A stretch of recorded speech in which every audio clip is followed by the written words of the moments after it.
እንግዲህ ገጠር ጋቢ ይለብሳሉ። ወይና ደጋ አካባቢ ነው። ስለዚህ ምን አደረኩኝ? በጋቢያቸው ውስጥ ተደብቄ ክላስ ውስጥ መግባት ጀመርኩ እና እዛ ውስጥ ከጋቢያቸው ስር ሁኝ አንድ ቀን መምህሩ ሲጠይቅ ጥያቄ መለስኩ። 9ኛ ክፍል እንግዲህ ከተወለድኩበት አካባቢ ወደ 50 ኪሎ ሜትር የሚርቅ ፍኖተ ሰላም ዳሞት የሚባል አካባቢ ነው። ከቤተሰብ ለመጀመሪያ ጊዜ ነው የምትለየውና በጣም ከባድ ፈተና ነበር። እውነቱን ለመናገር ተከራየንባቸው ሰዎች ጠየቅናቸው እንዲያስተምሩን። እንጀራ መጋገር አስተማሩን። ማለት ከሊጡን ማቡካት ጀምሮ ከሊጡ ማቡካት እስከ እንጀራ መጋገር አስተማሩን። ይገርማል። በጣም እነዚህ ሃርድ ሳይንስ የሚባሉት እነ ፊዚክስ እነ ማቴማቲክስ እና ሌሎችም እየተጠሩ ሲሄዱ እንጀራ ጋግሮ ወጥ ሰርቶ መማር በጣም አስቸጋሪ ሆነ። እሷን በውሃ አንተካል በኋላ የደረቀ እንጀራ የደረቀ በእንክት ብሎ የደረቀውን እሷ ጋር እየነከርን እሷን እየበላው ትንሽ ሞከርኩ። ወጣት ዶክተሮችን ሰማለን እዛ ውስጥ የሚያስተምሩት። አንዱ በወቅቱ ዶክተር ሰብስቤ ወይም በአሁኑ ፕሮፌሰር ሰብስቤ ደምሰው ናቸው። ዝነኛ ናቸው በዩኒቨርሲቲ ውስጥ ሰማው። ስለዚህ እሳቸው መሆን ፈለኩ። በቃ ነገርኩት። እኔ መሆን የምፈልገው ዶክተር ነው። ፍሬሽማን ስትሆን ትንሽ ይቀልዱብሃል። ሲኒየሮች ናቸው። እንግዲህ ሶፍት የት ነው የሚገዛ ብለን ጠይቃቸዋለን። እንዴ ሶፍት እኮ እዚሁ ነው የሚታደል አሉን። የት? ይኸው እዛኛው ቢሮ እያሳዩን ነው። እንግዲህ ይሄ ካምፓስ እዛኛው ቢሮ ነው። ያ ቢሮ ማለት የዲኑ ቢሮ ነው።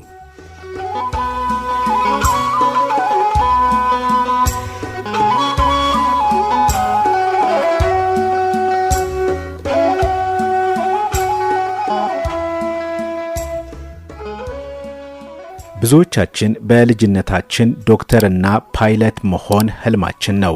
የዛሬው እንግዳችን ዶክተር መሆን የልጅነት ህልማቸው ነው።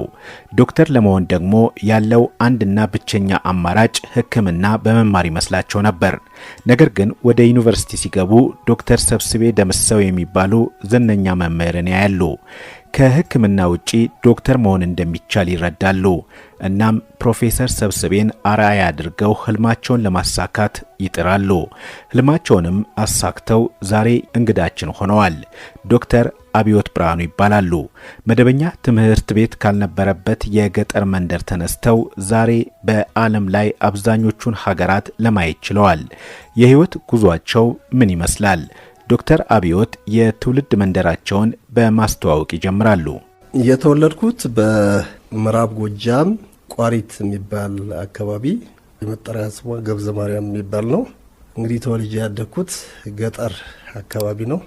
ያው እንደ ማንኛውም የገጠር ልጅ ከማህበረሰቡ ጋር ባህሉን ወጉን እየተማርን ያደግነው። በወቅቱ ትምህርት ብዙም አልተስፋፋም ነበር በአካባቢው። በልጅነታችን ትምህርት ቤት የመሄድ ዕድል አልገጠመንም። ስለዚህ በወቅቱ በነበረው መንግስት በየአካባቢው መሰረተ ትምህርት የማስፋፋት ዘመቻ ነበረ። እኔም እንግዲህ የዚያ ዘመቻ በአጋጣሚ ተጠቃሚ ነበርኩ። አጋጣሚ የምልበት ምክንያት ምንድነው? እኔ እድሜ ለትምህርት ስላልደረሰ በወቅቱ ምንድነው የሚደረገው? እድሜ በትክክል ማወቅ ስለማይቻል ገጠርም ስለሆነ ምንድነው የሚያደርጉት? አንዱ የቀኝ እጃችን የግራ ጆሮአችንን እንድንነካ ያደርጋሉ። እንግዲህ መመልመያ መስፈርት የነበረ ነው። ስለዚህ እኔ የኔ እጅ መድረስ አልቻለም። ሞከርኩ፣ አቃተኝ። ስለዚህ የነበረኝ ዕጣ ፈንታ መባረር ነው። መማር አትችልም፣ ለትምህርት አልደረስክም ብለው አባረሩኝ። በዚያ ጓደኞቹ በሙሉ ገቡ። ትንሽ ቁመታቸውም ከፍ ያሉ ነበሩ። እድሜያችን ብዙም ልዩነት የለውም። ስለዚህ ምንድነው ያደረኩት? ወንድሜ ካህን ናቸው፣ ነፍሳቸውን ይማር፣ አሁን በህይወት የሉም። እሳቸው እንዲያስተምሩኝ ነው የጠየኳቸው። እኔም እድለኛ ሆኜ ያው የካህን ቤተሰብ ነው በአብዛኛው ቄሶች ናቸው እና እሳቸው እግር ስር ቁጭ ብዬ መማር ጀመር። የተወሰነ ፊደል ካወቅኩ በኋላ እና ማንበብ የተወሰነ ከጀመርኩ በኋላ እንግዲህ ገጠር መሰረተ ትምህርት የማታ የሚባል አለ። በተለይ የተወሰነ የቀለም ትምህርት የሞከሩ ሰዎች በማታው ፕሮግራም ነው የሚማሩት። ቀሳውስት ሁሉ መሰረተ ትምህርት እንዲማሩ ተደርገዋል ያኔ። ምክንያቱም የዘመናዊ ትምህርቱን ማንበብ መጻፍ እንዲችሉ የበለጠ በሚል ነው። አክቹዋሊ ቀሳውስት ሁሉንም ይችላሉ፣ ግን ያው ፎርማል የማድረግ አካሄድ ይመስላል። ስለዚህ ምንድነው ያደረኩት? እኔ ልቤ የነበረው እዛ መሰረተ ትምህርት ነው። እንግዲህ ገጠር ጋቢ ይለብሳሉ፣ ወይና አደጋ አካባቢ ነው። ስለዚህ ምን አደረኩኝ? በጋቢያቸው ውስጥ ተደብቄ ክላስ ውስጥ መግባት ጀመርኩ። ይሄ እንግዲህ እኔ ያመጣሁት ሀሳብ ነው፣ ልጅ ነኝ። ስለዚህ እሳቸውም እንግዲህ መምህራንን መሸወድ ማታለል ነውር ነው፣ በቤተ ክርስቲያንም ሰው ስለሆኑ፣ ግን የኔን የመማር ፍላጎት በማየት በጋቢያቸው ደብቀው ይዘውኝ ይገባሉ። ስለዚህ እርሳቸው ከመሃል ነው የሚቀመጡት፣ ጋቢያቸው ውስጥ ተደብቄ ቁጭ እላለሁ፣ እነሱ ሲማሩ አብሬ ይማራሉ። ግን ይሄ አላስኬድም። ምክንያቱም እኔ ለመናገር ጉጉት ነበረኝ። ጥያቄ ሲጠየቅ ምን ሲል እንግዲህ የትልቆች ትምህርት ነው የሚሰጠው፣ ግን ያው የሕፃን አእምሮም ስለሆነ በቀላሉ ትይዘዋለህ። እና እዛ ውስጥ ከጋቢያቸው ስር ሁኝ አንድ ቀን መምህሩ ሲጠይቅ ጥያቄ መለስኩ። በዚህ ተደናገጡ ሁሉም፣ ሌሎችም አያውቁም። ስለዚህ መምህሩ ማን ነው እዚህ ልጅ ያለ ወይ ያሉ፣ አለ ተባለ። ያው መዋሸት አይችሉም ካህን ናቸው ብያለሁ። ስለዚህ ውጣ ተባልኩ። አቤቱ ነበር ስሜ ያኔ፣ ያው የቤተሰብ ስሜ አቤቱ ነው። ስለዚህ ወጣሁ። በጣም ተገረሙ። አንዳንድ ጥያቄዎች ጠየቁኝ። ለምንድን ነው እንደዚህ ያደረኩት አሉ። ጉጉቴን ነገርኳቸው። በቃ ከነገ ጀምሮ በቀን ህፃናት በሚማሩበት አለ፣ በዚያ ገብተህ እንድትማር ተባሉ። እና እንግዲህ ትምህርት የተጀመረው በዚህ አይነት ነው። በኋላ ወደ የዘመናዊ ትምህርት ትቼ ወደ ቤተክርስቲያን ትምህርት ገባሁ። የተወሰነ እንደተማርኩ 1 ዓመት 2 ዓመት እንደተማርኩ እንደገና ወደ ዘመናዊ ትምህርት ገባሁ።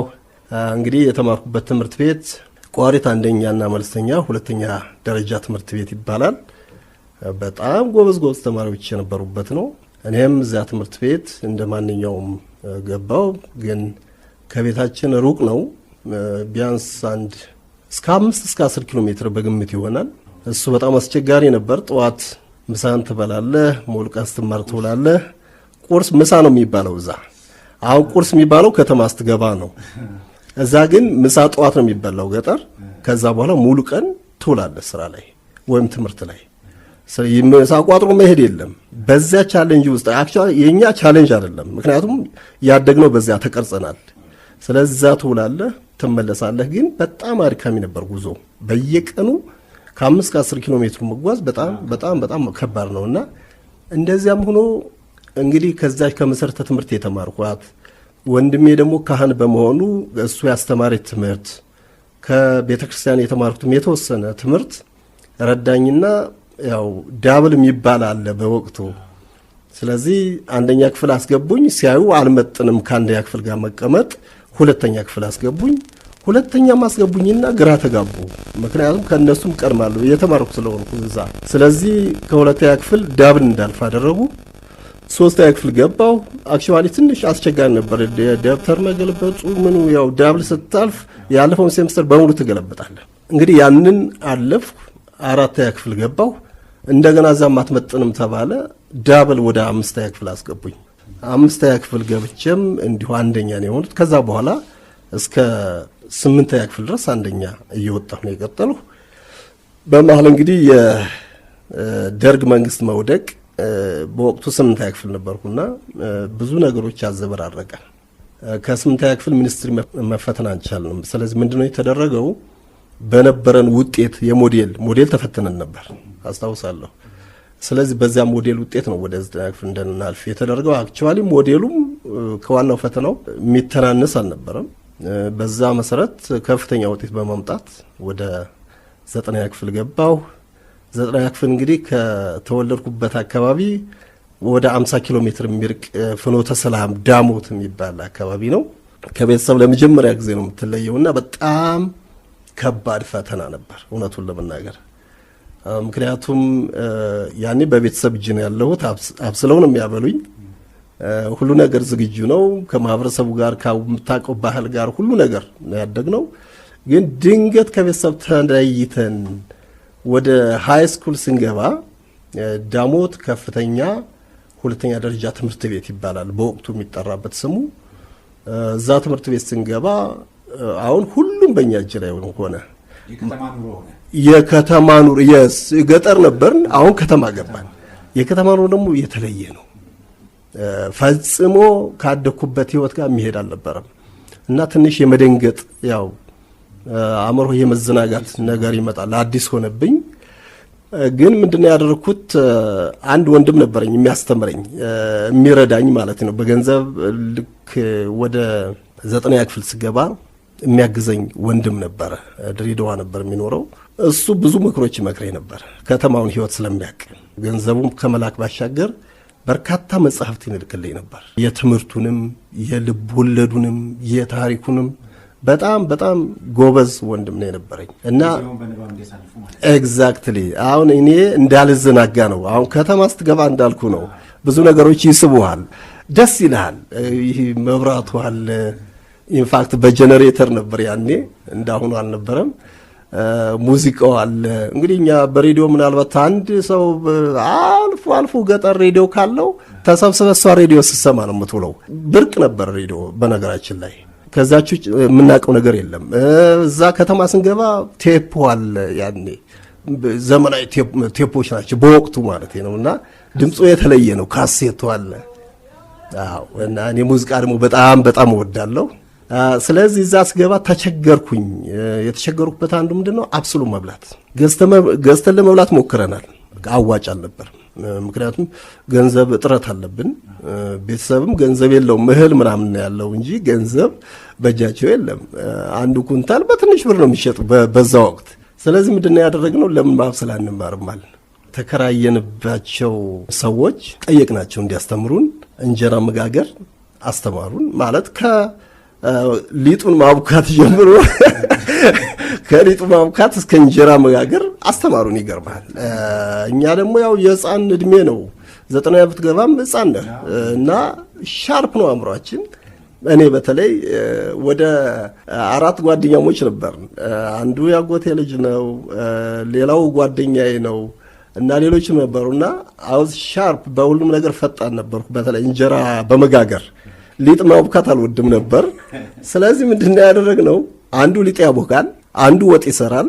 እኔ እንጀራ ጋጋሪ ነበርኩ እና በፕሮግራም ነው። በጣም ጠንቃቃ ነበር። በፕሮግራም እናጠናለን፣ በፕሮግራም ሊጣችን እናቦካለን፣ እንጋግራለን። በዚህ አይነት ቀስ እያልን ወደ ሪትሙ ገባን። በዛም ሄደን 9ኛ ክፍል አስታውሳለሁ። 2ኛ ወጣሁ መጀመሪያ እንደሄድኩ፣ ምክንያቱም ይሄ መደናገጥ ስለነበር። በ2ኛው ሴምስተር ጀምሮ 1ኛ ነው የወጣሁት።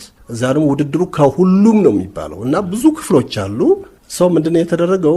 ይሄ ጎበዝ ተማሪዎቹ ከየክላሱ ተለቅመው ወይም ተመልምለው ስፔሻል ክላስ የሚባል ተፈጠረ። ይሄ ጎበዝ ተማሪ ብቻ የሚገባበት ነው። እዛ ገባን ማለት ነው። እዛ ስንገባ ለመምህራን አስቸጋሪ ነበር። ምክንያቱም ጎበዝ ተማሪ የተሰበሰበበትን ገብቶ ማስተማር ከባድ ነው እውነቱን ለመናገር እና መምህራን ኢንፋክት እኛ መምህራን በጣም እናከብራለን። እነሱ በሄዱበት መንገድ እንኳን አንሄድ ስለምናከብራቸው። እነሱ በተቀመጡበት አካባቢ አንቀመጥም፣ አንቆምም። እጅግ መምህራን የምናከብር ነበር በዛ ወቅት። 10ኛ ክፍል ስንገባ አሁን ህይወቱን በደንብ ለመድ ነው። የአካባቢውን ህይወት ለመድ ነው። የማህበረሰቡን ባህሉ እዛ አካባቢ የከተማውን ህይወት በደንብ ተላመር ነው። መምህራን በደንብ አወቅናቸው። መምህራን እንደ ቤተሰብ እኛን ጎበዝ ተማሪ ስትሆን ደግሞ መምህራን በጣም ይወዱሃል እውነቱን ለመናገር። እንግዲህ በወቅቱ 10ኛ ክፍል አስታውሳለሁ መምህሩ ሲቀር እኔን ተክቶ ይሄን ነበር እንዳስተምር። ኬሚስትሪ መምህር ቢቀር ኦር ማቴማቲክስ ቢቀር የዕለቱን ትምህርት ቀድሞ ነግሮኝ እኔ ክላስ አስተምር ነበር። ተማሪዎች በጣም እንትን ይሉ ነበር። ያው ተማሪ መምህሩ ከሚቆም ተማሪ ሲቆም አንዳንዴ ያከብራሉ እና አፕሪሺየት ያደርጋሉ፣ ያመሰግኑኛል። ይሄ ሞራሌን በጣም እየገነባው ሄደ እና 10ኛ ክፍል እጅግ ከፍተኛውን ውጤት ምናልባትም እስካሁን ሪከርዱ ተሰብሮ ከሆነ አላውቅም ወደ 98.8 አካባቢ በማምጣት 1ኛ ሆን ከሁሉም። እንግዲህ ይሄ ህይወት ሞራሌን እየገነባው ሄደ። 11ኛ ክፍል ስገባ ግን በጣም ችግር ገጠመኝ። ምክንያቱም 11ኛ ክፍል ትምህርቱ እየከበደ ነው የሚሄደው። በጣም እነዚህ ሃርድ ሳይንስ የሚባሉት እነ ፊዚክስ እነ ማቴማቲክስ እና ሌሎችም እየጠጠሩ ሲሄዱ እንጀራ ጋግሮ ወጥ ሰርቶ መማር በጣም አስቸጋሪ ሆነ። ስለዚህ ወንድሜ ጋር ተነጋገርንና ወንድሜ እኔ እልክልሃለሁ አንተ ምግብን አታስብ፣ ምክንያቱም ያለሁበት ሁኔታ ጎበዝ እንደሆነ ስላየ እኔ ሙሉ ወጪህን እሸፍናለሁ፣ ዝም ትምህርት ተማራለህ። በዚህ ሁኔታ የተወሰነ እንደተማርኩ 11 ክፍል ወንድሜ ጠፋ። ማለት ያው ያኔ ስልክ የለም፣ ፖስታ ተጽፎልህ ከወር ከምናምን በላይ ነው የሚቆየው። እንዳሁን ቴሌግራም፣ ፌስቡክ የለም። ስለዚህ ወንድሜን የት እንዳለ ማላቅም፣ ያው ድሬዳዋ ቢሆንም ቀጥታ ስፔሲፊካሊ የት ቦታ ላይ እንዳለ የሚታወቅ ነገር የለም፣ ስልክ የለኝም። ስለዚህ የሚረዳኝ አልነበረም። በቃ ሁሉ ነገር ቀጥ አለ። ህይወት ቆመች ማለት በኔ ዙሪያ ያለችው ህይወት። ስለዚህ ለተወሰነ ጊዜ ምን በላው ሁሉ አልነበረም። እውነቱን በጣም ተቸገርኩ እና አስታውሳለሁ። እንደው ምናልባት እንደተሞክሮ ነው የምናገረው። ምን በላው ነገር አተን ወጥም ሽሮም እንደዚህ የሚሰራ ነገር ጠፍቶ ጨው ብቻ ነበረች። ያው ጨው በጣም ርካሽ አይደለች። እሷን በውሃ እንትን ካልን በኋላ የደረቀ እንጀራ የደረቀ በእንክት ብሎ የደረቀውን እሷ ጋር እየነከርን እሷን እየበላው ትንሽ ሞከርኩ። ቄስ ተማሪም የቤተክርስቲያንም ተማሪ ስለነበርኩ ትንሽ ልምዱ አለኝ ደረቅ እንጀራ በልቶ የመኖር ሰው። በዛች ትንሽ ሞከርኩ፣ አቃተኝ። ምክንያቱም መማር ኒውትሪሽን ይፈልጋል። አእምሮህ ጥሩ ካልተመገበ ልትማር አትችልምና በጣም እየከበደ ሲሄድ ለማቋረጥ ወሰንኩ። ይሄን በወሰንኩበት የእህቴ ባል አስታውሳለሁ። እዛ ገጠር አካባቢ ትንሽ ከተማም አይባልም የገጠር መንደር አለች። እሱ ትንሽ እንደ ንግድ ይሞክር ነበርና የሚነግድበትን ወረት 600 ብር ያኔ ማለት እንግዲህ አስበው በአሁኑ ሰዓት ምን ያህል ብር እንደሆነ። ይህን ሰምቶ 600 ብር ይዞ ሊመጣ ያቺ አመቱን ሙሉ አስተማረች ማለት 600 ብር። አሁን ለአንድ ሰዓት አመቱን ሙሉ በ600 ብር ተማርኩ እና ወንድሜ አጋጣሚ የጠፋበትም ምክንያት ስራ አቋርጦ ነበረ። ከዚያ ሲወጣ ገንዘብ ሲያጥረው ነው የጠፋውና በዛ ሁኔታ ተማርኩ። ወዲያውኑ ስራ አገኘ። በአመቱ ወደ 12ኛ ክፍል ገባው። ቆንጆ ጊዜ ሆነ ከዛ በኋላ እና እንደዛ ሞኜ ከኦል ሁለተኛ ወጣሁ። እንደዛ መበላው አጥቻ 11ኛ ክፍል እንደዚያ እየተሰቃዩ ተምሬ ምንትኑ ስለነበረ ነው። ይሄ ምንድነው እርሻው ስለነበረ በቀላሉ ሳነበው ስለሚገባኝ ክላስም እየቀረው ምክንያት ሲርበህ መጓዝም ራሱ ይከብዳልና ያን አድርጌ ከኦል ሁለተኛ ወጣሁ። ያው ከዛ በኋላ 12ኛ ክፍል በጣም ዝንጥ ብዬ ምናልባትም እዛ ፍኖተ ሰላም ከተማ የባለ ሀብት ልጆች የሚለብሱትም እየለበስኩ ወንድሜ ደህና ገቢ ነበረውና ተማርኩ። ምንም ችግር አልነበረብኝም። ግን በፈተና ወቅት 12ኛ ክፍል ስፈተን ትንሽ ችግር ገጠመኝ። ምንድነው የሆነው? ስፔሻል ክላስ ነው የነበርነው ብያለሁ እና የማቴማቲክስ እና ፊዚክስ ፈተና ባንድ ላይ ነበር አስታውሳለሁና ጓደኛዬ አንድ የጎንደር ልጅ በጣም ጎበዝ ልጅ ነበር፣ ይታያል ገዘው ይባላል። ያው ማስታወስ አለብኝ፣ ነፍሱን ይማር፣ አሁን በህይወት የለም። እሱ ቤት ስናጠና ቆይተን ዝም ብለን ገረፍ እያደረግን ሰዓቱን አላየ ነው። ስለዚህ ሰዓቱን ስናይ ኦልሞስት ወደ ፈተና እንትን እያሉ ነው፣ እየተዘጋጁ ነው ሊፈተኑ። እኛ ቁጭ ብለናል ቤት። ከዚያ የሮጥን ፈተና ቦታ ደረስን እና ስፔሻል ክላስ ነው ብያለው። ገባን። መምህራን በጣም ተደናግጠዋል። የኛ መቅረት አረጋጉን። ግን እንደ ቀልሙ አልሆነም። ምክንያቱም ደንግጠናል፣ በጣም ደንግጠናል። እና በዛ ምክንያት ፊዚክስ እና ማቴማቲክስ ቢ አመጣሁ፣ ሌሎች በሙሉ ኤ ናቸው። ሰው በወቅቱ 3.8 ያው 3.8 እኔ የምጠብቀው 4 ኤ ነው። በቃ መምህራን በሙሉ በእርግጠኛ ሆነው የሚጠብቁት 4 ነው ማምጣት የነበረብኝ። ደግሞ ባመጣ ነበር በጣም ግን በዛች ስተት ምክንያት 3.8 አመጣሁ። ይህንን በማድረግ በጣም ነው ያዘንኩት። ምክንያቱም ሐኪም መሆን እፈልግ ነበር፣ ዶክተር ለመባል ነው፣ ሌላ አይደለም። ሌላ ምን እውነት ነው መናገር ያለብን። አክሜ ሰው እንደ እግዚአብሔር ፍቃድ ሰው ይድናል በሚል ስሌት ሳይሆን ዶክተር መባል ፈልግ ነበር። በቃ ይሄ ለወንድሜን ቃል የገባሁለት ነው። አልሆነም። 3.8 አዲስ አበባ ዩኒቨርሲቲ ገባን።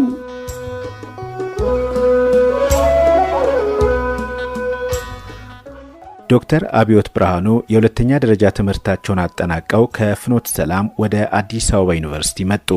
ቆይታቸው ምን ይመስል ነበር? ዶክተር አብዮት ከሃይ ስኩል ወደ አዲስ አበባ ስመጣ ሌላው በጣም ከባድ ፈተና ባህር ውስጥ ነው የገባሁት።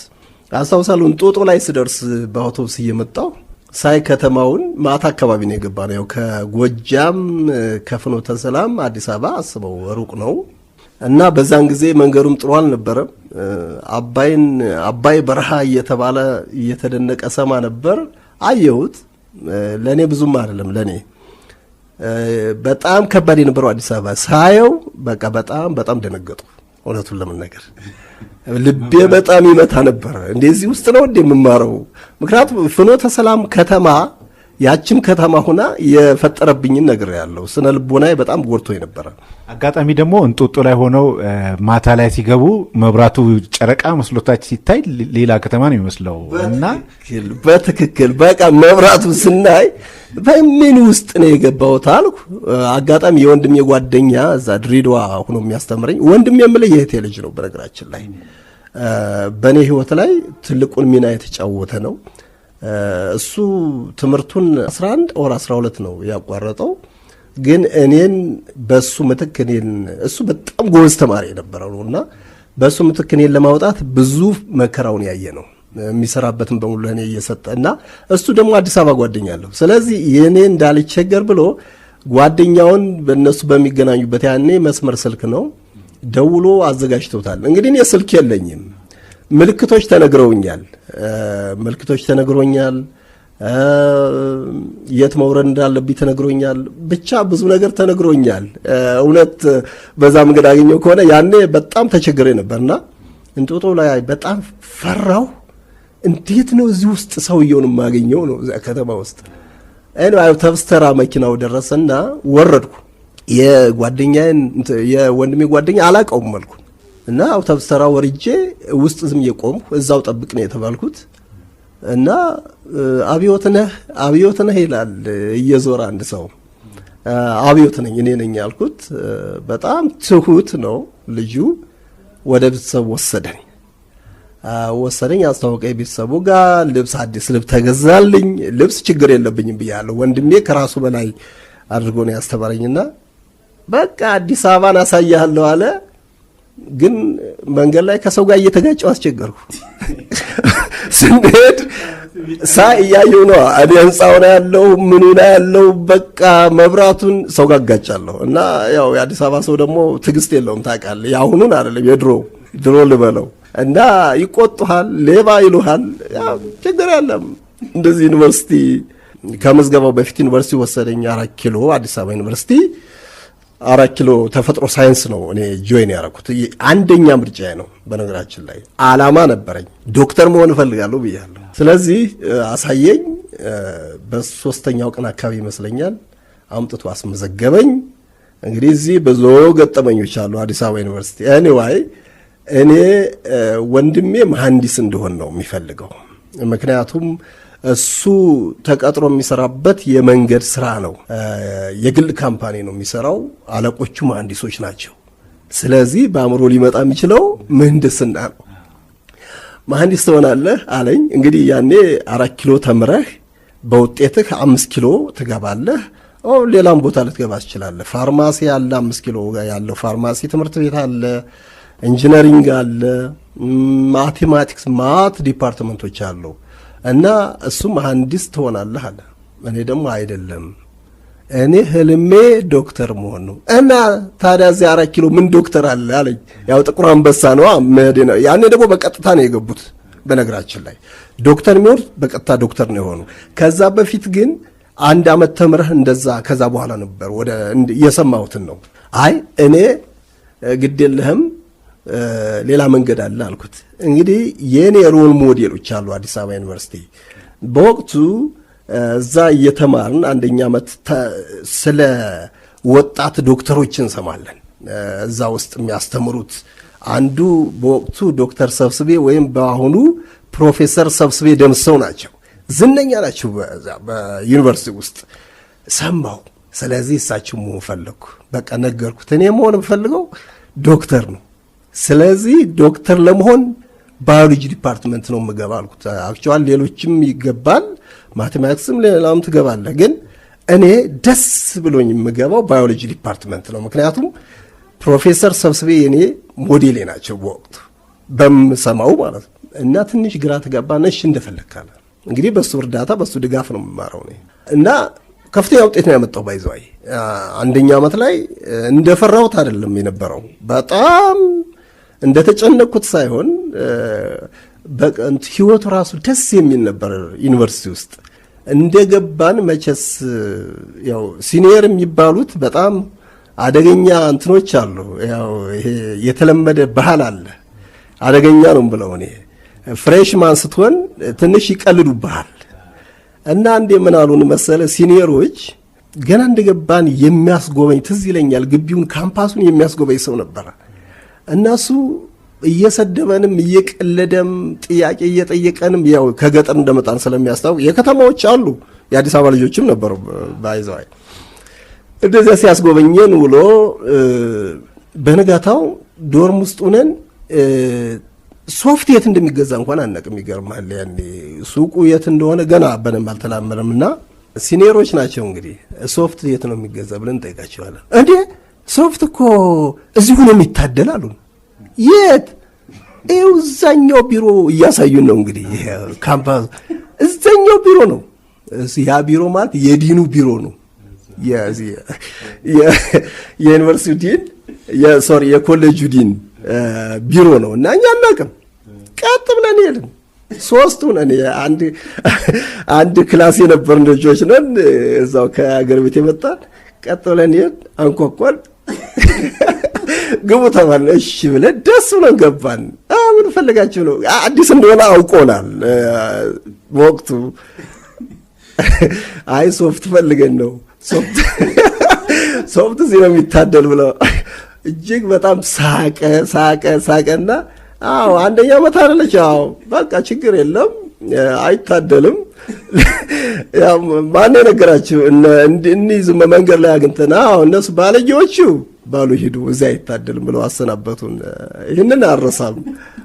ብዙ ነገር ሆነናል። በጣም ብዙ ነገር እና በጣም ይቀልዳል። በጣም ይቀልዱብን ነበርና በዚህ ሁኔታ እንግዲህ የባዮሎጂ ትምህርቱ በጣም ደስ በሚል ሁኔታ አለፈ። እንዳልኩ እነዚያ ምርጥ መምህራን አስተማሩን። እኔም ህልሜ እውነት መሆኑን አየሁ። የመጀመሪያ ዲግሪ እንደጨረስኩ 1991 አካባቢ ይመስለኛል። ከዛ እስከ እንደጨረሱ የት ነው የተመደቡት ነው ወይስ ራስዎ ነው ስራ የፈለጉት? እንደጨረስኩ እንግዲህ ህልሜ ቅድም ነግሬያለሁ፣ ዶክተር አይደለ? ትልቅ እኮ ነው እኛ አካባቢ ዶክተር ሲባል። በእርግጥ በወቅቱ በየትም ቦታ ብትሄድ ዶክተር ነው። ህልም ነበረኝ። ስለዚህ እንደጨረስኩ መምህር ነው የሆንኩት። መምህር ፈጽሞ አስቤው አላውቅም። አክቹዋሊ ሃይ ስኩል እንደነገርኩ ስፔሻል ክላስ ውስጥ መምህራን ሲቀሩ አስተምር ነበር። እንግዲህ እሱ በአእምሮ ቀርቶ ይሆን አላውቅም። ቀጥታ ትምህርት ሚኒስቴር ሄደን ተመደብን። እጣ ነው ያወጣ ነው። እጣ ሰዋጣ የተደረሰኝ መሰለ ጎጃም ደረሰኝ። ይዛው ግን ከእኔ አካባቢ ለየት ያለ አካባቢ ነው። ምስራቅ ጎጃም የሚባል በአሁኑ አጠራር ደብረ ወርቅ የምትባል ከተማ ሃይ ስኩል ተመደብኩ።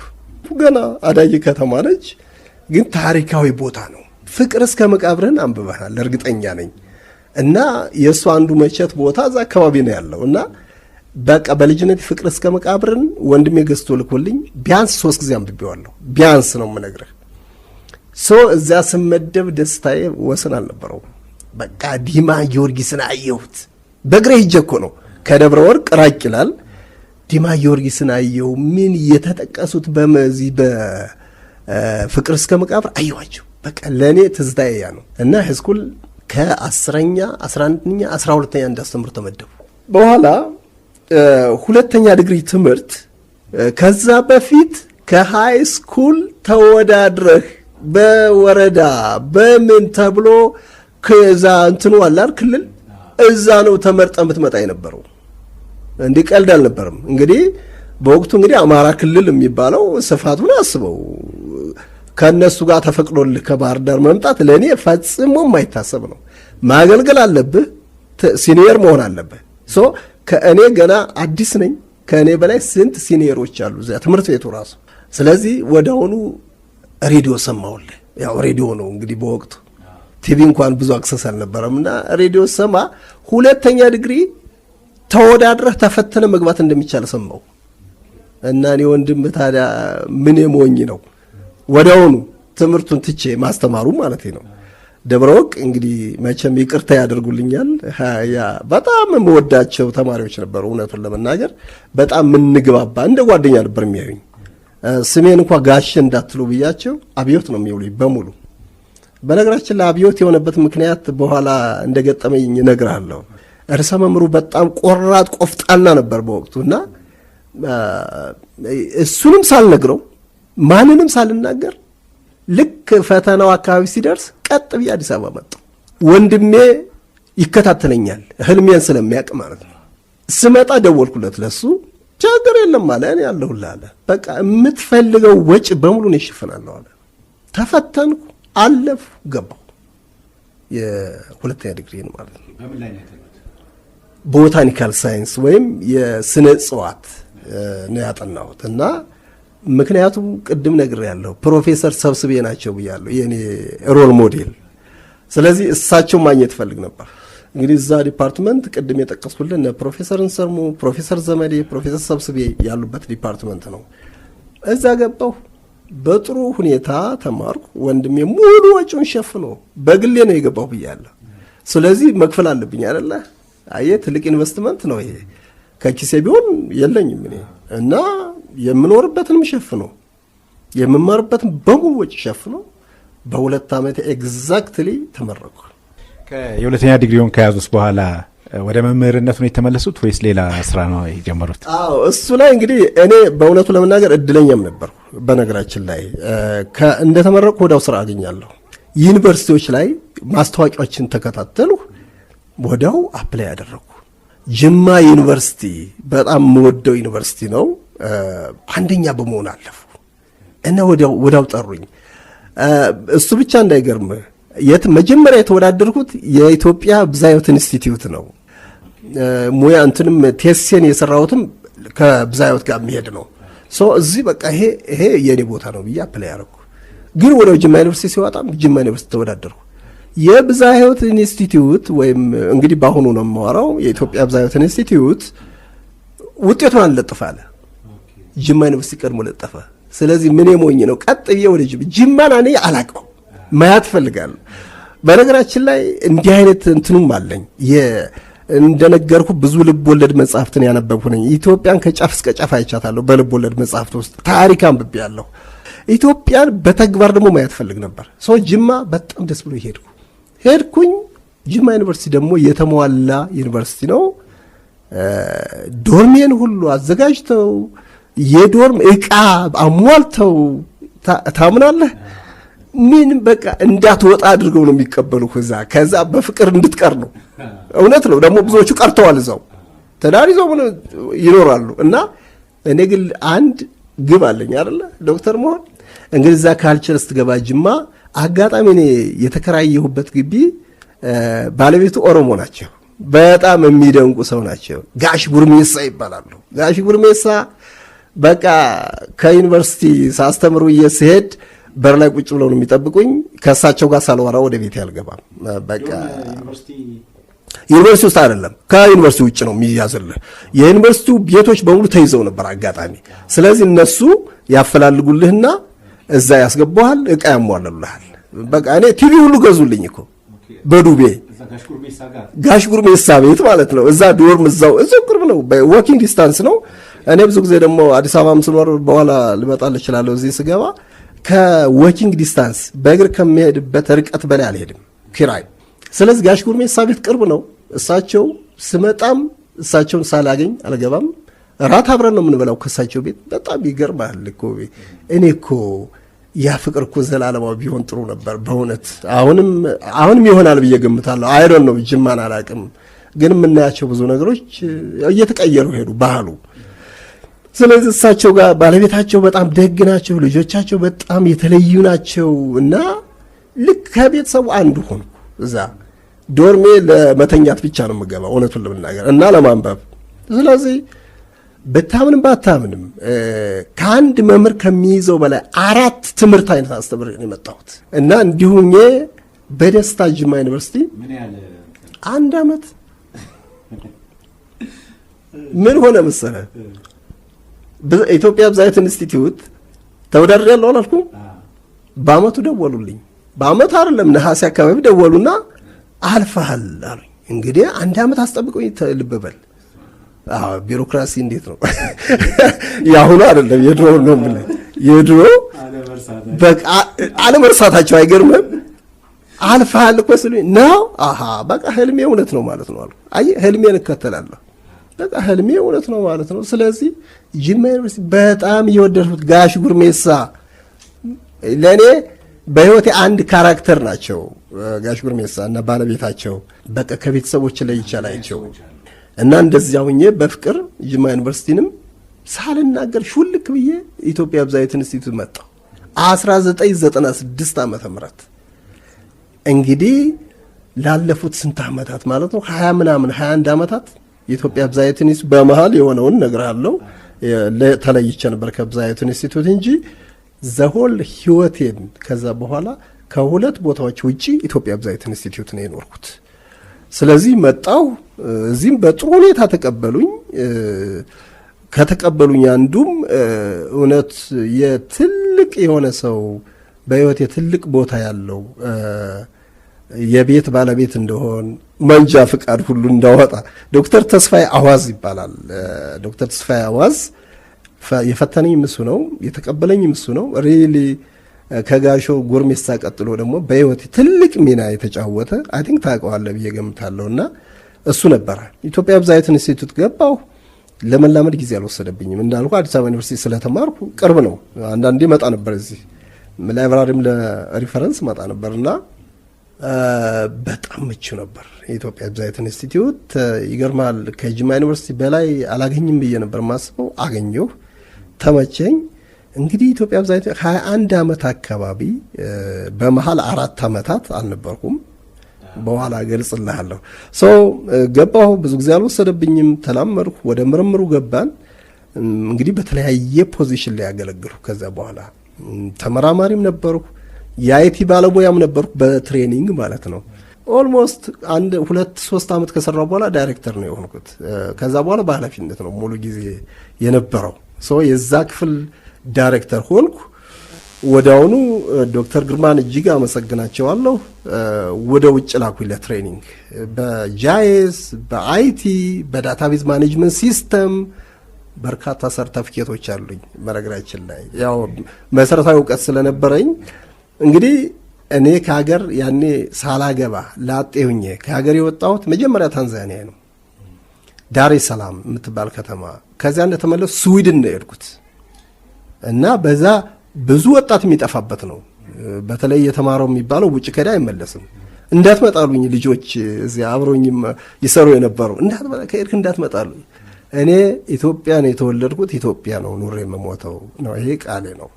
ሄድኩ ስዊድን 17 ቀን ትሬኒንግ ወሰድኩ። እንዲያውም መረዝሞብኝ በጭንቀት ልሞት ነበር እውነቱን ለመናገር ወደ ሀገር እስክመለስ። አገር የተመለስኩ በተማርኩበት በትሬኒንጉ ሰራሁበት። ብዙ ነገሮችን ቀየርን። የኢንስቲትዩቱን ዌብሳይት ድረገጽ በጣም በዘመናዊ መልክ ሰራን። በሰለጠንኩት መሰረት ብዙ ነገሮች ሰራን ብቻ እና ያን ስራ ክፍል ለማሻሻል ብዙ ጥረት አደረግን። ወዲያውኑ ደግሞ አሜሪካ ተላኩ። ይገርማል፣ ሁሉም ሀገሮች አይከለክሉኝም ቪዛ። እንግዲህ እንደማልቀር አውቀውታል ማለት ነው። አሜሪካ ሲሄድ አሁንማ አትመጣም አሉ ነው። 17 ቀን ነው አሜሪካ የቆየሁት። ጭንቀት ውስጥ ነው የገባሁት። አሜሪካ ኢትዮጵያውያን አገኙኝ። ለምን እዚህ አግብታ አትቀርም አሉ። አይ አልቀርም። አክቹአሊ ያኔ ደግሞ ትዳርም ይዤ ነበረ። ወደ አሜሪካ ሲሄድ ደስ የሚለው ትዳር ደግሞ ተጨማሪ ኢንሰንቲቭ ሆነ እንዳልቀር ማለት ነው። ትዳር አለኝ፣ እኔ ሚስት አለኝ። አልቀርም አልኳቸው እና እሷ ዛቱን በኋላ ታመጣታለህ እዚህ እናገባሉ። አልቀርም። ትሬኒንግ ወሰድኩ። የአሜሪካ ግብርና ዲፓርትመንት ነው የሚባለው እዛ ሀገርና እዛ በጣም በተግባር ነው ያሰለጠኑን። በተግባር መጣሁ። በዛ ሰራሁበት። ወደ ሀገር የተመለስኩ በጣም ለ2 ዓመት ነው ቪዛ ይሰጡኝ።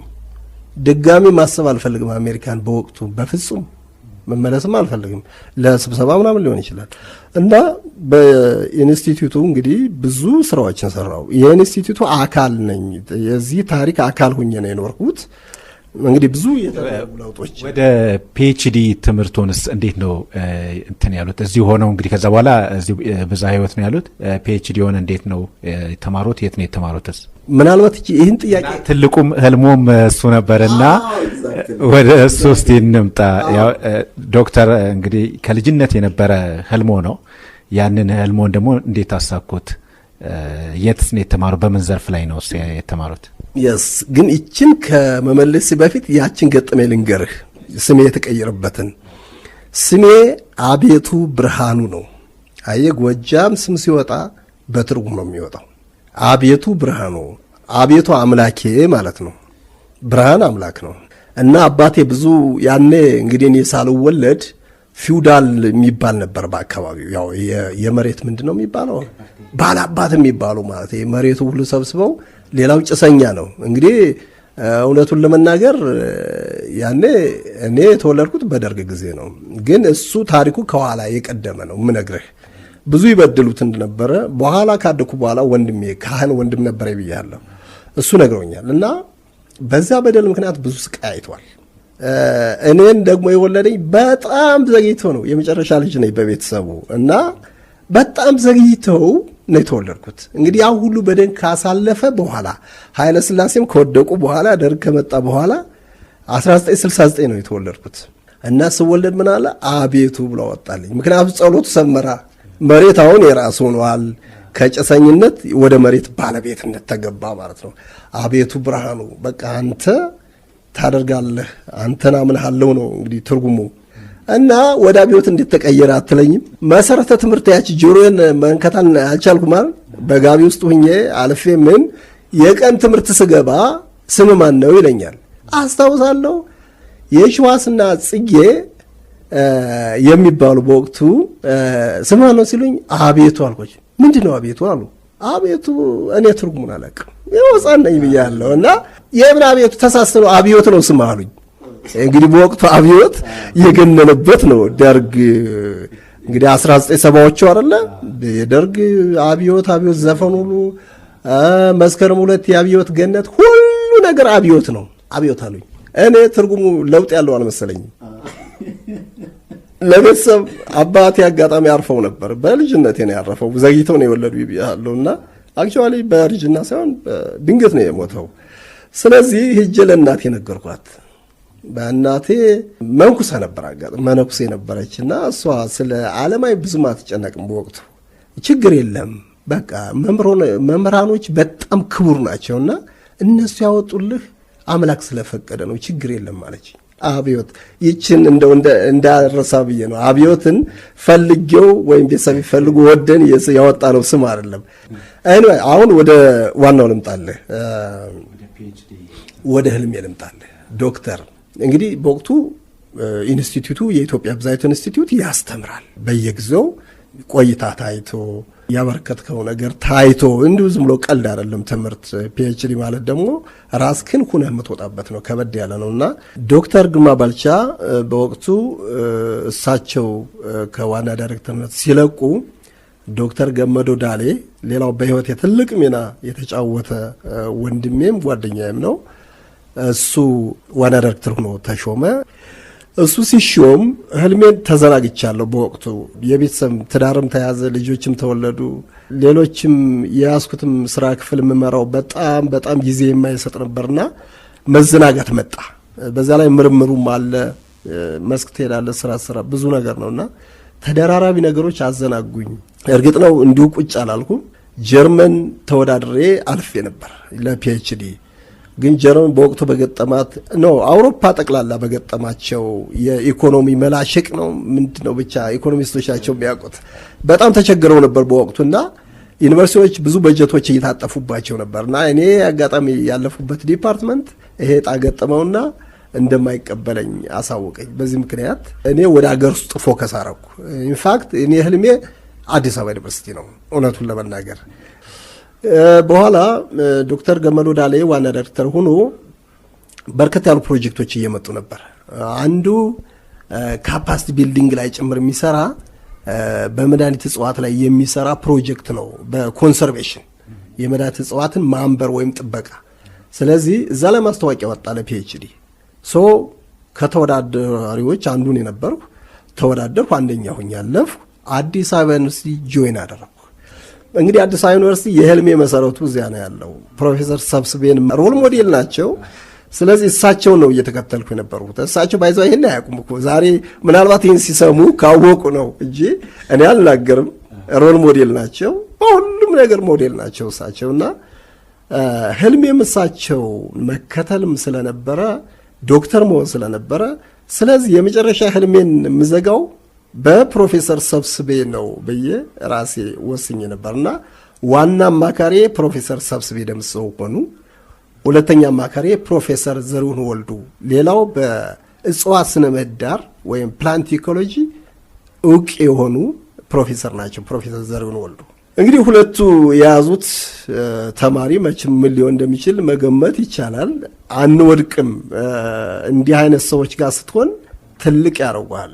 ስለዚህ እነሱ እኔን መስለው ነው የሰሩት፣ አብረው ነው የሰሩ ከኔ ጋር የሚያመጣውን ሰርቼ የሰጠኋቸውን ወዲያው አይተው ሪቪው መከለስ ነው ምን ልበለው በአማርኛ አይተው ይህን ተሳስታል፣ ይህን አስተካከል፣ ይህን እንዲያርክ ወዲያው ምላሽ ይሰጡኛል። ፕሮፌሰር ዘሪሁንም ቢሮአቸው ጠርቶ አብረን እንወያያለን። ሴሚናር በለው ፕሮፌሰር ሰብስቤ ጋር እንደዛው ነው። 4 ዓመት ሚኒመሙ ነው። በአራቱ ዓመት አይ ቲንክ እኔ 3 ወር አካባቢ ቀድሜ ነው የጨረስኩት ዲፌንድ ያደረኩት በጊዜው ፔፐርም ፓብሊሽ አድርጌ 2 ፔፐር ሌሎችን ማሟልቼ በጥሩ ሁኔታ አለቀ ማለት ነው።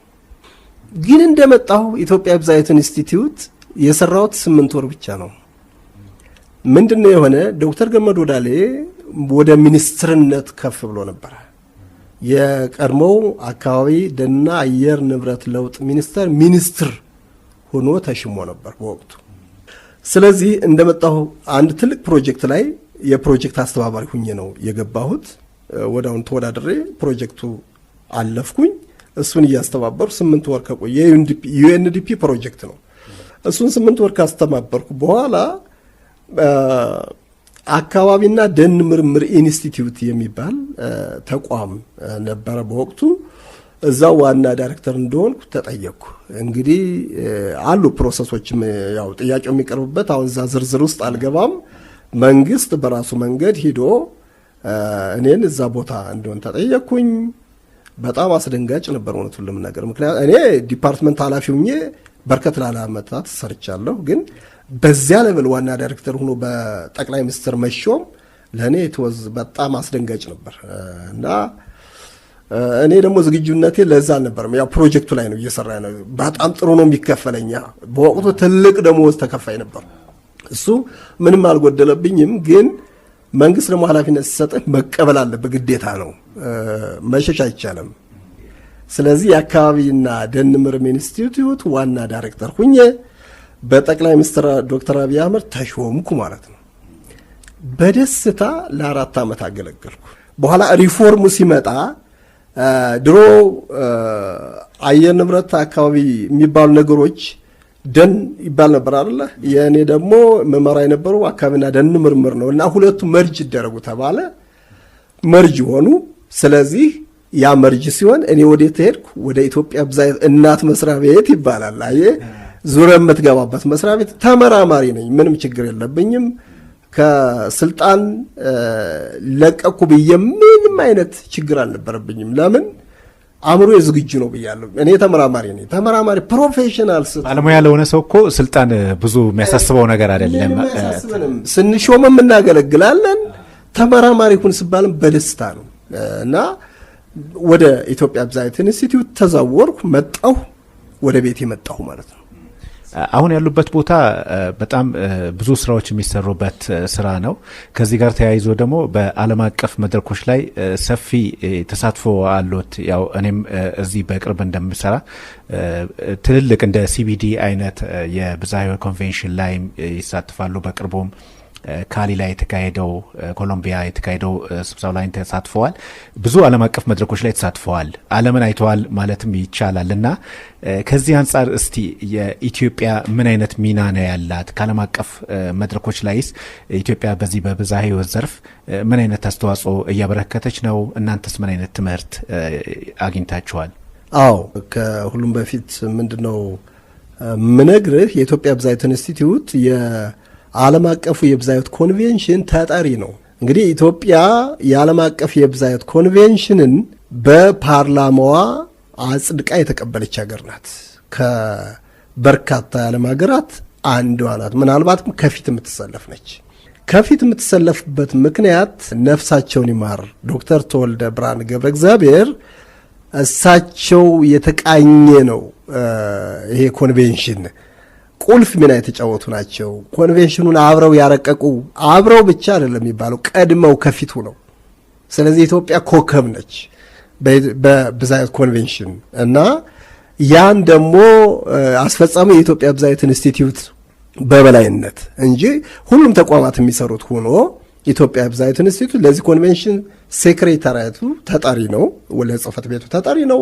በዚህ ውስጥ ያሉትም ስራዎች ጽህፈት ቤቱ የሚፈልጋቸውን በቃል የገባነውን የተስማማነውን የፈረምነውን በሙሉ ይፈጽማል። ይህ ተቋም እንግዲህ በዛ ረገድ የተለያዩ ተጠሪነቶች አሉ። የብዝሃ ሕይወት ኮንቬንሽን ስር ለምሳሌ የብዝሃ ሕይወት ኮንቬንሽን ክሊኒክ ሃውስ ሜካኒዝም ወይም ይህ መረጃ ጋር በተገናኘ የሚሰራ ተጠሪነት አለ። የእሱ ተጠሪ ነበርኩ እኔ።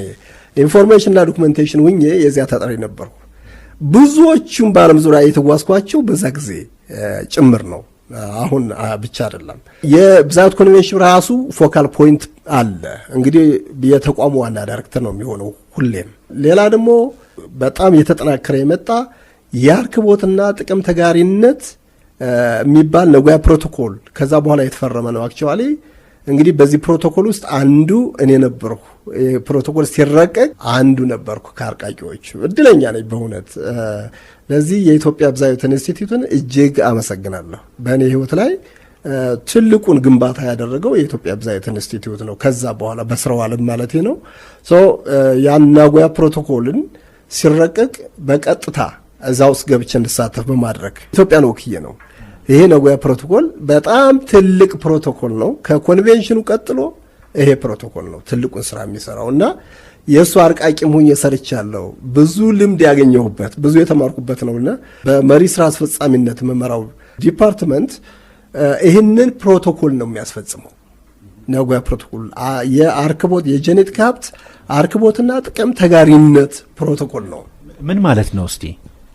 ጄኔቲክ ሀብት አርክቦትና ጥቅም ተጋሪነት እንግዲህ አርክቦት ማለት የግዕዝ ቃል ነው።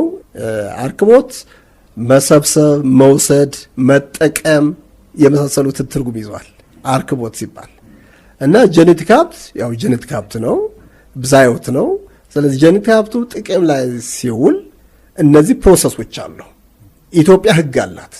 የአርክቦትና ጥቅም ተጋሪነት አዋጅ አለ፣ ደንብ አለ፣ መመሪያዎችንም እያወጣ ነው። ስለዚህ በእነዚህ ውስጥ የተቃኘ የብዝሃ ሕይወት ኮንቬንሽኑን አጠቃላይ ጽንሰ ሀሳብ ከሶስቱ ዓላማዎች ከብዝሃ ሕይወት ኮንቬንሽን ሶስቱ ዓላማዎች አንዱ አርክቦትና ጥቅም ተጋሪነት ነው። ሌላው ማንበር ነው። ሌላው ዘለቄታዊ አጠቃቀም ነው። ሶስት ዓላማዎች አሉት። ይህንን ዲፓርትመንት ካቋቋሙት ደግሞ አንዱ እኔ ነኝ። እድለኛም ነኝ። በነገራችን ላይ ፕሮቶኮል አስፈጻሚ ዲፓርትመንት ሲቋቋም የናጎያ ፕሮቶኮል ናጎያ ጃፓን ላይ ስለጸደቀ ነው ፕሮቶኮሉ እንደዛ የሚባለው። ናጎያ ከተማ ነች።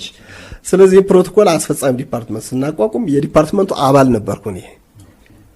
በኋላ እንዳልኩ ወደ ትምህርት የሚሄድኩኝ ብዙ ነገሮች ተቀየሩና ተመልሼ ስመጣ ከዋና ዳይሬክተርነት ለቅቄ ወደዚህ ስመጣ ቀጥታ የገባው እዚህ ዲፓርትመንት ነው እና ወዲያውኑም ኃላፊ እንደሆን መሪ ስራ አስፈጻሚ እንደሆን ነው የተደረገው። ይሄ ለእኔ ትልቅ ትርጉም አለው። አንድ ፕሮቶኮልን ካረቀቁት አንዱ እኔ ነኝ። ሁለት ይህን ዲፓርትመንት ካቋቋሙት ደግሞ አንዱ እኔ ነኝ። አንዱ ነው የምለው ሌሎችም ስላሉ አብረውኝ። ስለዚህ የገባው ቤቴ ነው ተመልሼ እና ዋና የዚህ ተቋም መኖርም የብዝሃ ሕይወት ኮንቬንሽን ዓላማዎችን ማስፈጸም ነው አንዱ ተግባር። እንግዲህ በዚህ ደግሞ የሚሰሩ በርካታ ምርምሮች አሉ። ማንበር አለ። ጄኔቲክ ሀብትን እንዳልኩት ለምርምር ወደ ውጭ መላክ አለ፣ ወደ አገር ውስጥ ማስገባት አለ። ጥቅም ላይ ሲውል ደግሞ ከጥቅሙ ለማህበረሰቡ ለመንግስት ማካፈል አለባቸው ባለሀብቶች። ምናልባት ይችን ትንሽ ልጨምርባት። ጀነቲክ ሀብቱ ጥቅም ላይ ሲውል ማለት ለምሳሌ ጊዜዋ የመድኃኒት እጽዋት ናት። አጋጣሚ ያው እሷ ብዙ ታሪክም ስላላት ጊዜዋ የለም ወይ ከደጅሽ ምነው ሞተብሽ ልጅሽ የሚል አባባል አለ። ጊዜዋ በጣም የታወቀ መድኃኒት ነው፣ እጽዋት ነች። አሁን ይቺ እጽዋት ለምሳሌ አንድ ካምፓኒ ከዚህ ጊዜዋን ተጠቅሜ ደግሞም ተፈራርመናል፣ በሷ ላይ ቆየት ብሏል። እሷን ተጠቅሜ የሆነ ፕሮዳክት አወጣለሁ፣ ለምሳሌ መድኃኒት እቀመማለሁ ካለ ፍቃድ ካገኘ በኋላ እኛ ጋር መጥቶ ይደራደራል። ይሄ ጄኔቲክ ሀብት መሬት ላይ ነበረ። አክቹዋሊ ማህበረሰቡ ደግሞ እንዳይጠፋ አድርጎታል። እሱ ብቻ አይደለም፣ እውቀቱ የመጣው ከማህበረሰቡ ነው። የዚህ ጊዜዋ ጠቀሜታ የሚያውቀው ማህበረሰቡ ነው እንጂ ድንገት የታወቀ ነገር አይደለም። ስለዚህ ይሄ ማህበረሰብ መጠቀም አለበት። ይሄ እጽዋት እንዳይጠፋ መጠበቅ መነበር አለበት፣ ለቀጣዩ ትውልድ ማለት ነው።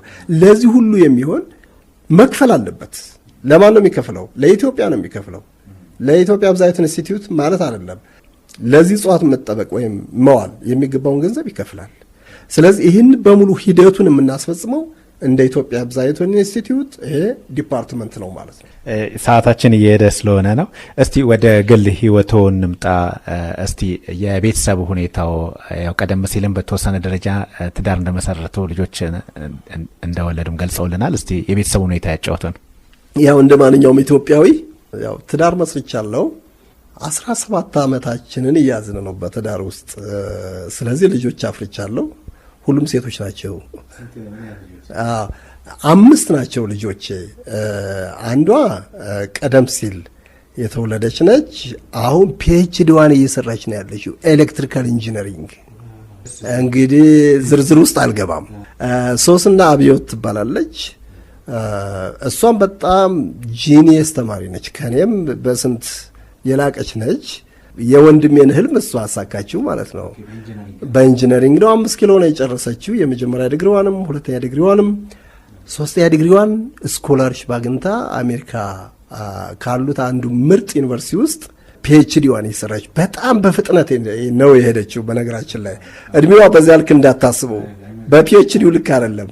እኔ በስንት ዓመት ያገኘሁትን እሷ በፍጥነት ነው የሄደችበት። ኦልሞስት ዩኒቨርሲቲ ኢንጂነሪንግ በጣም ከፍተኛ ውጤት ነው ያመጣችው። ስለዚህ ወዲያው ተወዳድራ ወዲያው ነው የገባችው እዛው። በአመቱ በ2 ዓመቱ ነው ሂደቱ። ስለዚህ በፍጥነት ስለሆነ እንዴት ነው ሰውዬ ብለህ እድሜን ደንግጬ ያለው። አይ አሁን ፊዚካሊ ያው ሬዲዮ ስለሆነ አድማጮቻችን ስለማያዩ እንጂ አሁን ፊዚካሊ እርሶን ያው ሚዲያም ስለሆነ ነው አንቱ ማለት ስላለብኝ ነው እንጂ አንቱ በግል ግንኙነታችን አንቱ አይደለም እና ልክ በዚህ እድሜ ይሄ ትልቅ መታደልም ነው እና በጣም ደስ የሚል ነው እና አስደንግጥ አያምንም። አሁን ብዙ ሰው ይደነግጣል። በነገራችን ላይ እዚህም ባልደረቦች አያምኑኝም፣ ግን እሷ ስመጣ አይተው መልኳ እኔን ቁጭ እንደሆነች ሲያዩ አይ እውነትህን ነው ይላሉ። እንዳልኩት በፍጥነት ነው የሄደችው። ፒኤችዲ ቀላል አይደለም በነገራችን ላይ፣ በተለይ ደግሞ በኢንጂነሪንግ አየህ አይደለ? ቅድም ስነግርህ በኢንጂነሪንግ ህልሜ አይሳካም ብያለሁ ተውኩት። እሷ ግን እንደሚሳካ ሳየች ማለት ነው በተግባር። ሰው እግዚአብሔርን እጅግ አመሰግነዋለሁ እውነቱን ለመናገር። ምክንያቱም እንደኔ እድለኛ ብዙ ይኖራሉ፣ ግን እኔ ከነዚህ እድለኞች አንዱ በመሆኔ ሌሎቹ ዘጌት ብለው የተወለዱ ናቸው፣ ሴቶች ናቸው ብያለሁ። 2 መንቶች አሉ። እንግዲህ የኔ ልጆች እንግዲህ እግዚአብሔር ይመስገን ሁሉም በጣም ጎበዝ ተማሪዎች ናቸው። በትምህርት ቤቷቸውም ተሸላሚ ናቸው። ስለዚህ ደስተኛ ነኝ። ሪሊ ሴቶች በመውለዴ ደግሞ እግዚአብሔርን እጅግ አመሰግነዋለሁ። ወንድ በመጥላት አይደለም። እንዲህ ጎበዝ ከሆኑልህ ሴቶች እኮ ምርጥ ናቸው። ቤት ውስጥ ያው ታውቃለህ፣ ቤት ውስጥ እኔ ወንድ ለምን አልወለድኩም ብዬ ተቆጭቼ አላውቅም። ግን ወንድ ፍለጋ ነው የበዙ ቁጥራቸው። እውነቱን ለምነግርህ ወንድ ፍለጋ አይደለም። በቃ ይሄ እንዳልኩህ እኔ ባለቤቴም በቤተ ክርስቲያን በጣም ጠንካራ አቋም ያላት ሰው ናት። እንደኔ ደካማ አይደለችም። ስለዚህ እንዲህ አይነት እንትኑም የለንም። ወንድ እንውለድ እንደዚህ እኛ የመጣውን መቀበል ብቻ ነው። ኢቭን መንትያስ ማን አስበው መንትዮች ሲመጡ በጣም ደስ ይላሉ። እውነቱን ለመናገር እኔ መንትያ የወለደ ሰው ያውቀዋል። እጅግ በጣም ደስ የሚል ህይወት ያለፉበት እና አሁንም እየኖርኩት ያለሁት አሁን ወደ 9 ዓመት አካባቢ ናቸው። በቃ ቤቱ ልዩ ነው በእነሱ ምክንያት፣ በልጆች ምክንያት። እኔ በቤተሰብ በጣም ደስተኛ ነኝ፣ እግዚአብሔር ይመስገን። ስለዚህ ይሄው ነው እንግዲህ።